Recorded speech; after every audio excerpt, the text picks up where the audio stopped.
Good morning, student. Welcome back to our science class for class 9th.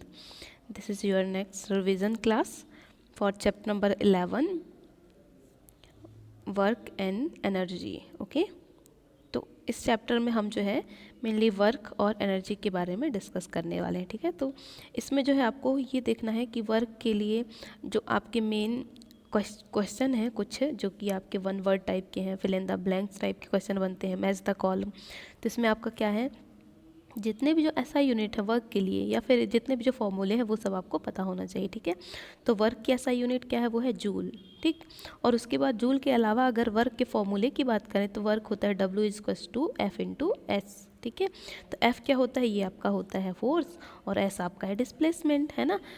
तो work तो कोई दूसरी चीज़ है, पर अगर साइंस के बेस पे अगर हम देखें तो वर्क आपका क्या होता है कि जब कभी किसी ऑब्जेक्ट में जो है हम क्या करते हैं, फोर्स अप्लाई करते हैं, तो फोर्स अप्लाई करते ही उस ऑब्जेक्ट में क्या है, डिस्प्लेसमेंट आ जाता है ना. तो उसे ही हम क्या कहते हैं कि वहाँ पर जो है कोई वर्क हुआ है. ठीक, तो ये होती है साइंस के अकॉर्डिंग वर्क की डेफिनेशन. बट अगर हम सिंपल वे में कहें तो वर्क क्या है कि anything we can do that is called work. जब भी हम कभी कोई काम करते हैं, चाहे हम सोचने का काम करें, पढ़ने का काम करें, बोलने का काम करें या चलने का काम करें, तो हम उस टाइम पर कहते हैं कि हम वर्क कर रहे हैं. ठीक है, बट साइंस के अकॉर्डिंग जब कभी किसी ऑब्जेक्ट में फोर्स अप्लाई किया जाता है तो अप्लाइड फोर्स के थ्रू ही उस ऑब्जेक्ट में डिस्प्लेसमेंट हो जाता है, तो उसे ही हम कहते हैं वर्क. ठीक है, तो ये आपका हो गया.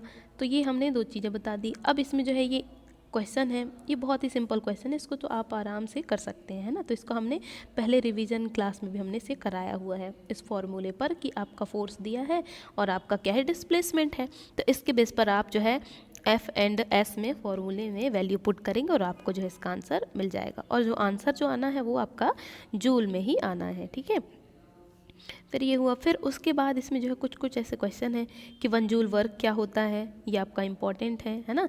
ये वन जूल वर्क हम किसको कहेंगे, तो वन जूल वर्क क्या है, when a force 1 newton cause a displacement of 1 meter in its own direction, the work done is said to be 1 joule. अब यहाँ क्या कह रहे हैं कि अगर जब हम 1 न्यूटन का फोर्स अप्लाई करेंगे तो object cause a displacement of 1 metre and it is its own direction, in its own direction the work done is said to be 1 joule. मतलब हम ये कह रहे हैं कि 1 जूल वर्क वो होता है कि जब हम किसी ऑब्जेक्ट में 1 न्यूटन का फोर्स लगाते हैं तो उसमें 1 मीटर का डिस्प्लेसमेंट होता है उसके खुद के डायरेक्शन में, तब ही हम क्या कहेंगे, मतलब उस फोर्स के डायरेक्शन में तभी हम उस वर्क को कहेंगे 1 जूल वर्क. ठीक है, ये आपका इंपॉर्टेंट क्वेश्चन है. अब नेक्स्ट इसमें देखो यहाँ क्या कह रहा है कि पेयर ऑफ बलूक एक्सर्ट, ये भी वैसा ही है, फोर्स एंड डिस्प्लेसमेंट पर है ना. तो इसको भी आप ध्यान से प्रैक्टिस करेंगे, आपके लिए इंपॉर्टेंट है. ठीक है, फिर अपन अब नेक्स्ट आते हैं, जो हम आते हैं किसमें, एनर्जी के बारे में. तो एनर्जी क्या है, the capability of doing work, मतलब कैपेबिलिटी या कैपेसिटी जो होती है किसी भी काम को करने के लिए, तो वही होती है एनर्जी. ठीक है, तो एनर्जी एक सिंपल सी डेफिनेशन प्लस एनर्जी की ऐसा यूनिट भी आपको पता होनी चाहिए. ठीक है, तो एनर्जी क्या है, एक कैपेबिलिटी है, कैपेसिटी है किसी भी काम को करने के लिए हमारे बॉडी के अंदर, तो उसको ही हम कहते हैं एनर्जी. ठीक है, तो ये है. अब ये व्हाट इज़ काइनेटिक एनर्जी, तो उससे पहले अपन बात कर लेते हैं एनर्जी के फॉर्म्स के बारे में, या कहें कि एनर्जी के टाइप के बारे में. तो एनर्जी के बहुत सारे टाइप हैं, बट यहाँ पर मेनली हम 2 टाइप्स के बारे में डिस्कस किए हैं. कौन सी, kinetic energy and potential energy. ठीक है, तो सबसे पहले काइनेटिक एनर्जी क्या है, तो काइनेटिक एनर्जी आपकी क्या है कि जब कभी भी किसी भी ऑब्जेक्ट में वर्चुअल मोशन की वजह से जब आपकी एनर्जी क्या है, एक्सर्ट हो, एनर्जी पॉसेस हो, तब हम कहते हैं काइनेटिक एनर्जी. ठीक है, एंड आपका पोटेंशियल एनर्जी क्या कहेंगे कि जब किसी भी मूवेबल ऑब्जेक्ट में रेस्ट पोजीशन में आने की वजह से, उसके स्टैटिक पोजीशन में आने की वजह से जो एनर्जी पॉसेस होगी, एनर्जी एक्सर्ट होगी, तो उसको ही हम कहते हैं पोटेंशियल एनर्जी. ठीक है, तो ये आपका पोटेंशियल एनर्जी. तो वही बात इसमें कह रहे हैं, the energy possesses by the body by virtual of its movement is called kinetic energy. अब पोटेंशियल को हम क्या कहेंगे, the energy possesses by the body by there stability is called a kinetic energy. ठीक ठीक है, ये आपकी काइनेटिक एनर्जी हो जाएगी। अब यहाँ पर देखो काइनेटिक एनर्जी के लिए सिंपल फॉर्मूला हमने डेरिवेशन भी बताया था, है ना। तो काइनेटिक एनर्जी के लिए फॉर्मूला क्या होता है, 1/2 mv², ठीक है। और v क्या है आपकी वेलोसिटी और m क्या है ये मास, ठीक। तो ये भी आपको बनना चाहिए, है ना। तो ये है। अब इस फॉर्मूले पर ये क्वेश्चन बने हैं, इसको हमें कैलकुलेट करना है। तो सिंपल है, इसमें कुछ नहीं है, दो कंडीशन दिए हुए हैं। इसमें क्या है आपका v है, v गिवन है, एक बार में काइनेटिक एनर्जी गिवन है, तो हमें मास फाइंड करना है। तो सिंपल इस फॉर्मूले में अपन पुट करेंगे तो m आपका आ जाएगा। फिर जैसे ही m आ जाता है तो आपके दो कंडीशन है कि अगर हम क्या करें, वेलोसिटी को क्या कर दें, डबल कर दें। जब वेलोसिटी को हम डबल कर देंगे तो काइनेटिक एनर्जी क्या मिलेगी, और वेलोसिटी को जब हम ट्रिपल कर देंगे तो काइनेटिक एनर्जी क्या मिलेगी। तो इसमें क्या कुछ नहीं करना है, जो वेलोसिटी है उसमें हम डबल करेंगे तो 2 को मल्टीप्लाई कर देंगे, और जब हम ट्रिपल करेंगे तो 3 को मल्टीप्लाई करेंगे, ठीक है। तो जब हम मल्टीप्लाई किए तो 5 × 2 कितना आ गया 10, और 5 × 3 आ गया 15, ठीक है। अब इसमें जो है हमें काइनेटिक एनर्जी कैलकुलेट कर लेना है, ठीक। तो ये हो गया। अब नेक्स्ट क्वेश्चन यहाँ पर क्या कह रहे हैं, इसमें देखो यहाँ पर काइनेटिक एनर्जी ऑफ ऑब्जेक्ट ये हो गया। अब इसके लिए ये एक्सप्रेशन भी हो गया, मतलब काइनेटिक एनर्जी के लिए फॉर्मूला भी पूछ सकता है कि क्या फॉर्मूला होता है काइनेटिक एनर्जी का, है ना, ये है। फिर आपका जो है हमने एक बताया था कंजर्वेशन ऑफ एनर्जी, ये एक law of conservation of energy. तो आप इस law of conservation of energy को भी आप अच्छे से पढ़ लेंगे, है ना, क्योंकि इस पर क्वेश्चन बन सकता है कि लॉ ऑफ कंजर्वेशन एनर्जी आपका क्या होता है, उसकी क्या डेफिनेशन है, ठीक है। तो उसमें हमने बताया था कि energy can not be created not be destroy, but it can transform from one form to another form, this is called the law of conservation of energy, ठीक है। तो ये होता है। अब यहाँ पर आप इस तरह से देख सकते हैं यहाँ कि अब नेक्स्ट जो हमारा चैप्टर है उसके अकॉर्डिंग दूसरा टॉपिक है पावर, है ना। तो हमने बता दिया पोटेंशियल एनर्जी में जो है आपका क्या था वहाँ पर mgh, है ना। पोटेंशियल एनर्जी के लिए जो फॉर्मूला है वो आपका था mgh, ठीक है। तो mgh इस पे आपका आ सकता है क्वेश्चन, है ना, mgh, ठीक है।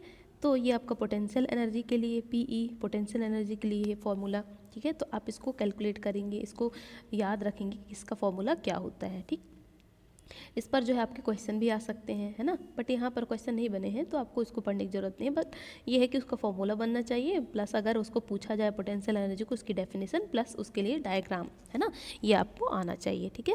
तो ये हमने एग्जाम पॉइंट ऑफ व्यू के अकॉर्डिंग ये बताया है। अब अपन देखते हैं पावर। पावर क्या है, तो power is defined as the rate of doing work, मतलब काम करने की जो एक दर होती है ना, किसी भी काम को एक पर्टिकुलर टाइम में जब हम करते हैं तो उसे ही हम क्या कहते हैं, पावर। तो पावर क्या है, it is defined as the rate of doing work, ठीक है, कि काम को करने की जो कैपेसिटी होती है उसको अपन कहते हैं पावर। एंड नेक्स्ट क्वेश्चन क्या कह रहा है, define the 1 watt of work. तो 1 watt ऑफ वर्क जो है उसको डिफाइन करना है। तो यहाँ पर क्या कह रहे हैं कि ये मेन किस पर आ गया कि पावर की जो SI यूनिट, पावर की SI यूनिट क्या होती है, वो होती है वॉट, जिसको हम W से डिनोट करते हैं, ठीक है। यहाँ पर गिवन है ये वॉट, इसको हम किससे डिनोट करते हैं, W से, ठीक है, कैपिटल W, ये वॉट होती है। अब ये 1 watt पावर क्या है इसको हमें बताना है। तो यहाँ क्या करें, when a work of 1 joule is done in 1 second the power is said to be 1 watt, ठीक है। मतलब यहाँ मेन है इसका जो फॉर्मूला है, अगर हम देखें तो फॉर्मूला क्या होता है, W/T। तो पावर को हम P से डिनोट करते हैं, P is equal to W/T।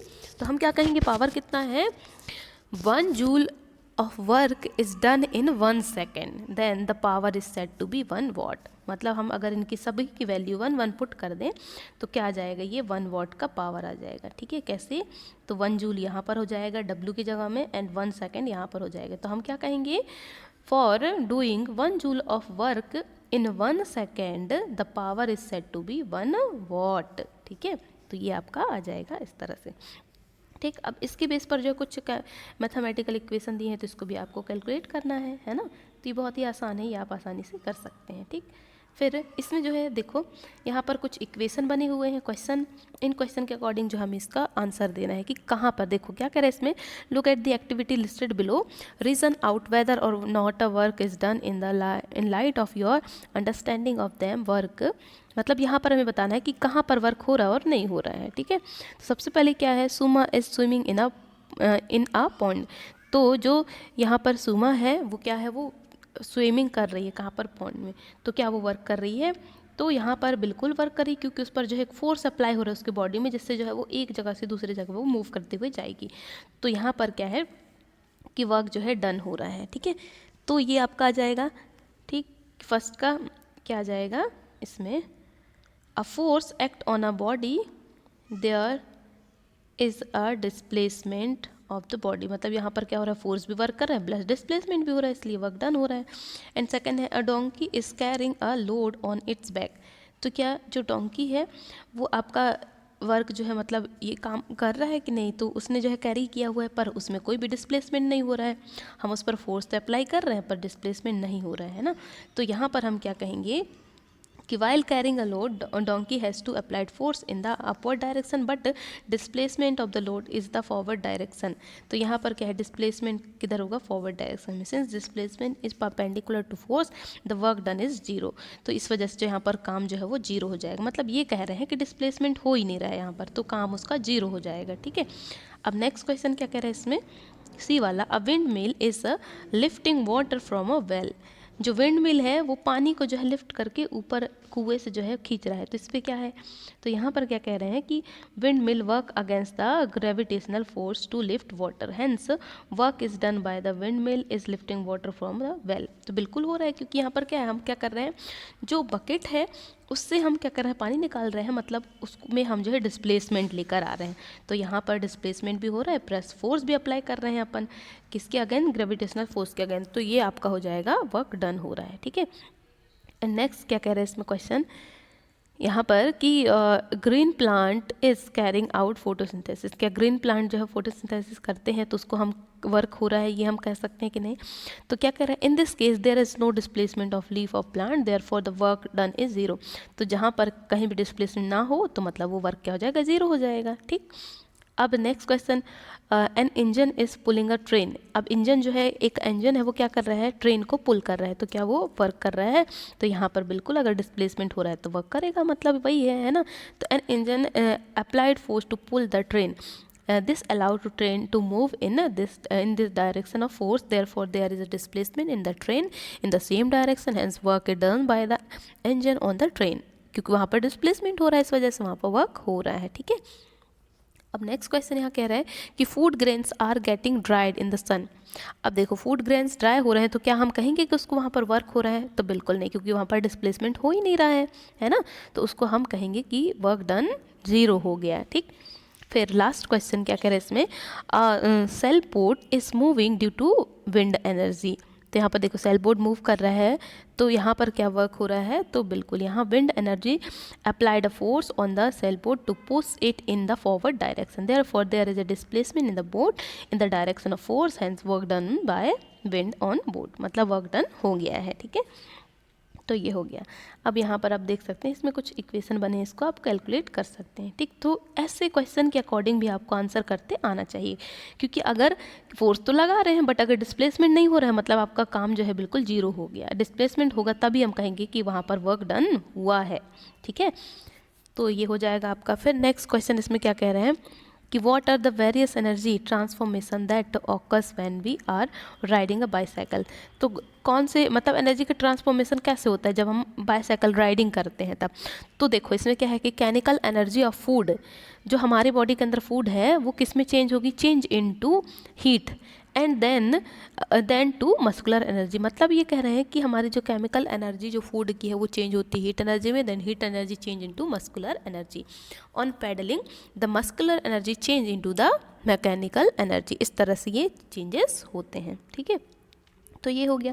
अब इसमें जो है आपको ये पावर और फिर ये एनर्जी वगैरह कैलकुलेट करने की यहाँ पर इक्वेशन कुछ क्वेश्चन दिए हैं, इनको आप लोग ध्यान से कैलकुलेट करिए, ये सारे जो है आपको आसानी से बन जाएगा। ठीक है, तो जितने भी इस चैप्टर के इंपॉर्टेंट क्वेश्चन है वो हमने आपको डिस्कस कर दिए, आप इसको देखिए अच्छे से कैलकुलेट करिए इसको।